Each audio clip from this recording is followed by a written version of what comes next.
दोनों के लोग भिड़े हुए थे, तो मैंने शांत कराया कि नहीं नहीं नहीं, ये नहीं, हमको बात करने दो, हमको बात करने दो। हमने बातें भी की, मैं उनके पास गई, मैंने उनसे बोला भी, उनका हाथ भी पकड़ के बोला आप पूरा वीडियो देखिए, लेकिन आप बार बार सवाल कर रहे हैं तो ये बताना पड़ रहा है। हमने बोला भी कि भाई कोई भी जरूरत होगी हम जरूर आपको बुलाएंगे, लेकिन अभी माहौल को शांत रखना है, इतना हमने कहा है उनसे।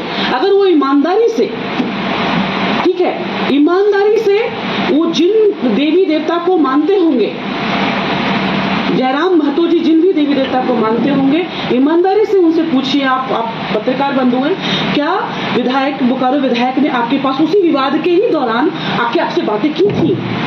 और मैंने मन उनसे कहा कि जरूरत होगी एकदम जरूर आपको बुलाएंगे, बस अभी शांति चाहिए, अभी ये नहीं करना है, मैंने ये कहा। लेकिन ठीक है, जो हुआ हो गया, होती है, घटनाएं होती हैं, लेकिन फिर भी हम लोगों को इंसान होने के नाते प्राथमिकता आंदोलन को देना चाहिए था। प्राथमिकता जिस बच्चे की जान गई प्रेम की, उसको देनी चाहिए थी। ये कुछ ना हो करके आज पूरे शहर में आगजनी किसने की? मैं तो फिर से आपसे पूछती हूँ, यही आप सवाल करें तो मैं फिर ये सवाल करूंगी, मेरा हमेशा ये सवाल रहेगा, पूरे शहर में आग किसने लगाया? क्यों आपके लड़के, आपके कौन लोग थे? कौन वो आग जली, जो टायर जला रहे थे वो कौन थे? जिन्होंने बस जलाया वो कौन थे? बाइक पे मारपीट की ये जलाया, बुलेट जलाया, वो कौन थे?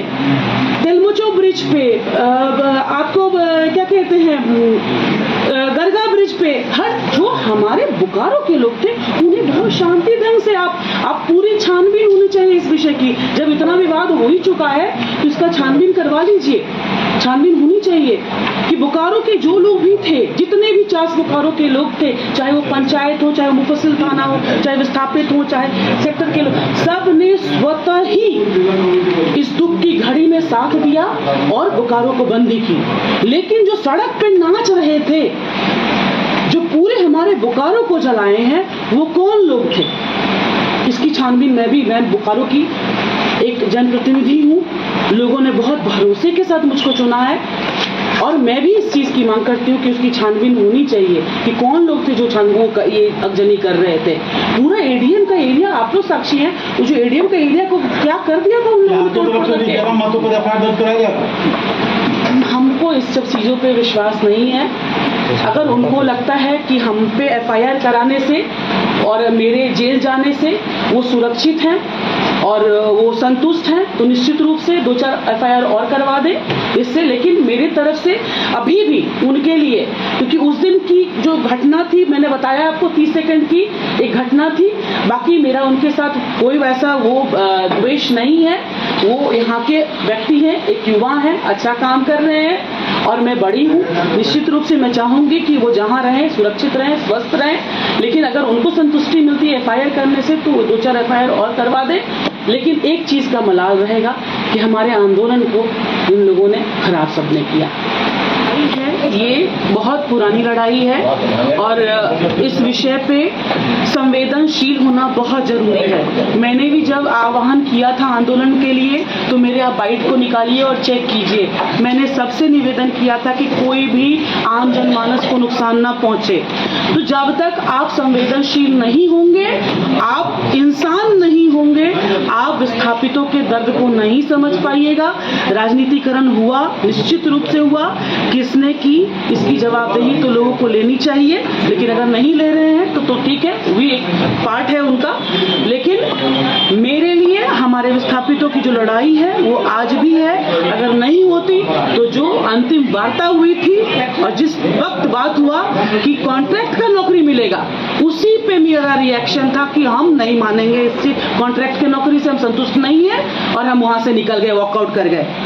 तो मेरा आंदोलन अभी भी है, लेकिन इस तरीके से नहीं, किसी मतलब गलत इंटेंशन और गलत लोग आकर के इसको वो करें, अगजनी करें, आम पब्लिक को नुकसान पहुंचाए, ये इंटेंशन नहीं है। और पूरा मेरा जितना बोकारो के बीएसएल का प्लांट का बंद करने का जो चीज है, हम लोग बोकारो के लोग सक्षम हैं, हम लोग कर लेंगे। आगे क्या होगा? आगे क्या होगा?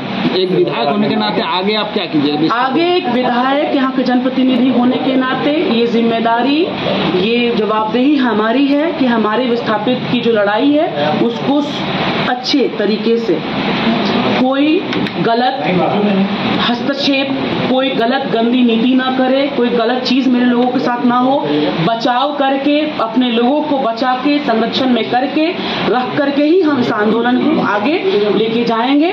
और अगर किन्हीं को भी माननीय को लगता है, कोई भी माननीय है जिनको लगता है कि वो हमारे बोकारो में ही आकर के विस्थापित के इस लड़ाई को अधिकार दिला सकते हैं, तो स्वतंत्र हैं आप स्वतंत्र हैं, सब लोग स्वतंत्र हैं। आपके पास समय है। श्वेता सिंह और भी निगम है, मुफस्सिल है, पिंडाजोरा है, और बोकारो बहुत बड़ा क्षेत्र है। हम यहाँ के लोगों का काम अभी कर लें।